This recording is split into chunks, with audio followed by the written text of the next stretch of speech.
हृदय मंदिर में ज्ञान विज्ञान का जो धारा है, प्रवाह है, और जो ज्ञान विज्ञान की धारा के द्वारा, प्रवाह के द्वारा दूसरे की हृदय पटल पे जो अविद्या है, कुसंस्कार, अंधविश्वास है, उसको छिन्न भिन्न करके जहाँ पर प्रकाश की स्थापना करके सत्य मार्ग को उन्मुक्त करता है, सरस्वती कहा जाता है। इसलिए आप भी सरस्वती है, आप भी सरस्वती बन सकती है।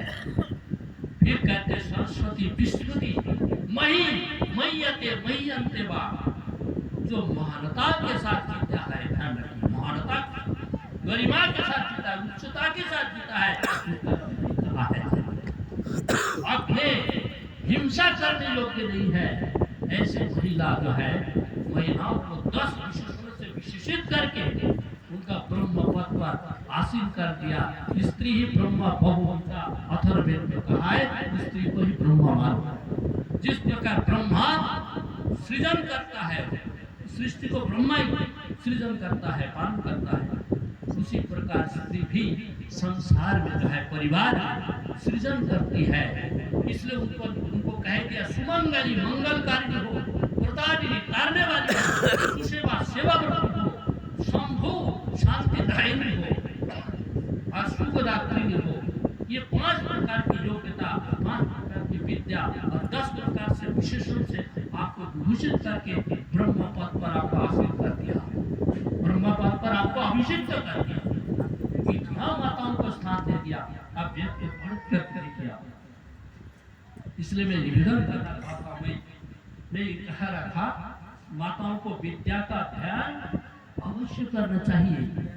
ब्रह्म विद्या, ध्यान रखिए, ब्रह्म विद्या सबसे अधिक अध्ययन करना चाहिए। आप यदि विद्या अध्ययन नहीं करेंगे तो आपको पुत्र पुत्री धर्मात्मा धार्मिकी कैसे बताएगी? प्रशस्ता धार्मिकी विदुषी माता विद्यते यस्य स महात्मा, जो वेदविहित कार्य को करने वाला, धार्मिक जो धार्मिकी हो, प्रशस्ता हो, वेदविहित कार्य को करने वाली, अर्थात वेद विरुद्ध जो कोई कार्य न करने वाली, और धार्मिक धर्मात्मा के हृदय में दया हो, करुणा है, प्रेम हो, ममता हो, ये सब गुण यदि ना हो तो वो धार्मिक विदुषी नहीं बन सकती है और विद्या की अधिकारी नहीं बन सकती है। इसलिए इन गुणों से अलंकृत होकर के माताएं जो है निर्माता भवती, माता निर्माता भवती, माता संस्कार भवती, माता निर्मात्री भी है और संस्कार दायिनी भी है। तो ये इसलिए कहा प्रतारिणी, तारने वाली, पुत्रों को तारने वाली, पति को तारने वाली, समाज को तारने वाली, राष्ट्र को तारने वाली, ये माताओं के लिए विशेषण दिया है। तो मैं कह रहा था कि मन का तप क्या है, मानसिक तप हमारा बहुत जरूरी है। आज हम मानसिक तप को खो दिया है, इसलिए किसी की बात को सुन करके हमको जो है ऐसा आक्रोश उत्पन्न होता है, मानो उसको हम चबा कर खा ऐसा लगता है। इसलिए मन का तप सुनिए, मनः प्रसाद सौम्यतम, मनः प्रसाद सौम्यतम मौनमात्र विनिग्रह भाव संसिद्धि रित्यतर मन संपूच्यते। मनः प्रसाद सौम्यतम, सौम्यता अर्थात मन को प्रसन्न रखना, मन को प्रसन्न रखना चाहिए। माताएं तो हंसते रहो, हाँ जी, भीतर से तुम जो है ना प्रसन्नता को उदय करो।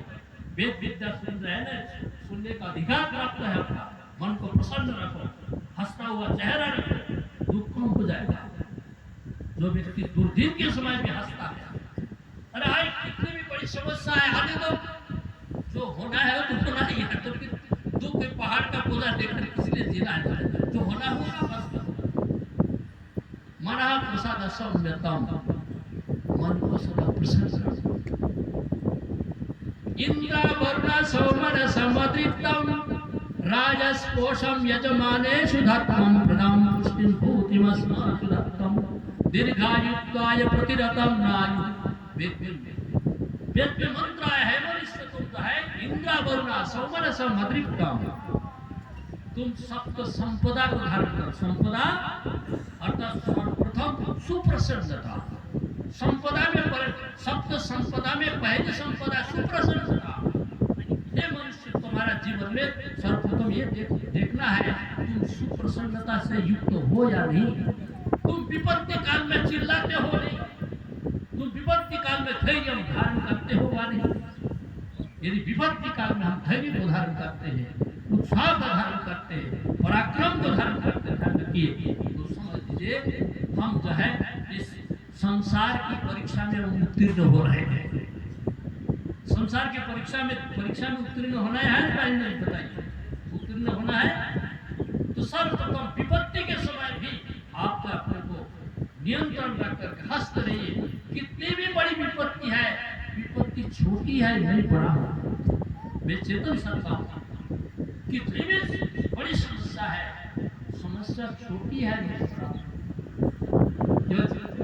दुनिया के सामने संसार में आज पर्यंत किस महापुरुष के जीवन में विपत्तियां नहीं आई। जिस राम का आदर्श माने हम, उस राम ने पग पग में 14 वर्ष तक वनवास झेला है, सीता वनवास झेली है, लक्ष्मण वनवास